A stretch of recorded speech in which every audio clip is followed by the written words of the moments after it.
ನಾನು doctor V Keshavamurthy, Narayana multi speciality ಆಸ್ಪತ್ರೆಯ ಹಿರಿಯ ಹೃದ್ರೋಗ ತಜ್ಞರು. ಆ್ಯಂಜಿಯೋಗ್ರಾಮ್ ಅಂದರೆ ಒಂದು ದೊಡ್ಡ ಆಪ್ರೇಷನ್ ಅಂತ ಭಾಳಷ್ಟು ಜನಗಳಿಗೆ ಭಾವನೆ. ಮೊದಲೆಲ್ಲ ಆ್ಯಂಜಿಯೋಗ್ರಾಮ್ ಅಂದರೆ ಹಾಸ್ಪಿಟ್ಲಿಗೆ ಒಂದಿನ ಮೊದಲೇ ಅಡ್ಮಿಟ್ ಆಗಬೇಕು, ನೆಕ್ಸ್ಟ್ ದಿನ ಬೆಳಿಗ್ಗೆ ಆ್ಯಂಜಿಯೋಗ್ರಾಮ್ ಮಾಡ್ತಾರೆ. ಆ್ಯಂಜಿಯೋಗ್ರಾಮ್ ಮಾಡಿದ್ಮೇಲೆ ಆಲ್ಮೋಸ್ಟ್ ಅರ್ಧ ದಿನ ಕಾಲನ್ನ ಅಲ್ಲಾಡಿಸ್ಬಾರ್ದು, ನೆಕ್ಸ್ಟ್ ದಿನ ಬೆಳಿಗ್ಗೆ ಡಿಸ್ಚಾರ್ಜ್ ಮಾಡ್ತಾರೆ. ಆಲ್ಮೋಸ್ಟ್ 2 ರಾತ್ರಿ ಹಾಸ್ಪಿಟಲ್ ಇರಬೇಕಾಗಿತ್ತು. ಈಗ ಹೊಸ ಆವಿಷ್ಕಾರ ಅಂದರೆ ರೇಡಿಯಲ್ ಆ್ಯಂಜಿಯೋಗ್ರಾಮ್. ರೇಡಿಯಲ್ ಆ್ಯಂಜಿಯೋಗ್ರಾಮ್ ನಾವು ಕಳೆದ 10 ವರ್ಷದಿಂದ ಮೈಸೂರು ಮಾಡ್ತಾಯಿದ್ದೀವಿ. ನಮ್ಮಲ್ಲಿ ವಿಶಿಷ್ಟವಾದ ಒಂದು ರೇಡಿಯಲ್ ಲಾಂಜ್ ಅಂತ ನಾವು ಶುರು ಮಾಡಿದ್ವಿ. ಇಲ್ಲಿ ಪೇಷಂಟು ಆ್ಯಂಜಿಯೋಗ್ರಾಮ್ಗೆ ನಡ್ಕೊಂಡೇ ಆ್ಯಂಜಿಯೋಗ್ರಾಮ್ಗೆ ಓಟಿಗೆ ಬರ್ತಾರೆ.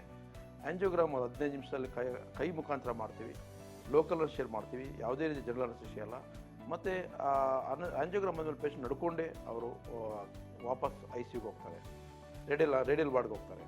ಮತ್ತು ಎಲ್ಲೂ ಕೂಡ ಪೇಷಂಟ್ಗೆ ಯಾವುದೇ ರೀತಿಯ ರಿಸ್ಟ್ರಿಕ್ಷನ್ಸ್ ಇರಲ್ಲ. ವಿತಿನ್ 1 ಅವರ್ ಊಟ ಮಾಡ್ಬೋದು, ಮತ್ತು ವಿತಿನ್ 4 ಅವರ್ಸ್ ಅವ್ರು ನಡ್ಕೊಂಡೇ ಮನೆಗೆ ಹೋಗ್ಬೋದು. ನೆಕ್ಸ್ಟ್ ಡೇ ಮಾರ್ನಿಂಗ್ ಯಥಾಸ್ಥಿತಿಯಾಗಿ ಅವರು ಎಲ್ಲ ಕಾರ್ಯಗಳನ್ನು ಮಾಡ್ಬೋದು. ಇದು ರೇಡಿಯಲ್ ಆ್ಯಂಜಿಯೋಗ್ರಾಮ್ನ ಅಡ್ವಾಂಟೇಜಸ್. ಸೊ ರೇಡಿಯಲ್ ಆ್ಯಂಜಿಯೋಗ್ರಾಮ್ನ ನಾವು ಕಳೆದ 10 ವರ್ಷದಿಂದ ಮಾಡ್ತಾಯಿದ್ದೀವಿ. ಬಹಳಷ್ಟು ರೋಗಿಗಳು ಅತ್ಯಂತ ಸಂತೃಪ್ತರಾಗಿದ್ದಾರೆ. ಇದರ ಉಪಯೋಗ ಪಡ್ಕೋಬೇಕು ಅಂತ ಸಾರ್ವಜನಿಕರಲ್ಲಿ ವಿನಂತಿಸ್ಕೋತೀನಿ. ಧನ್ಯವಾದ.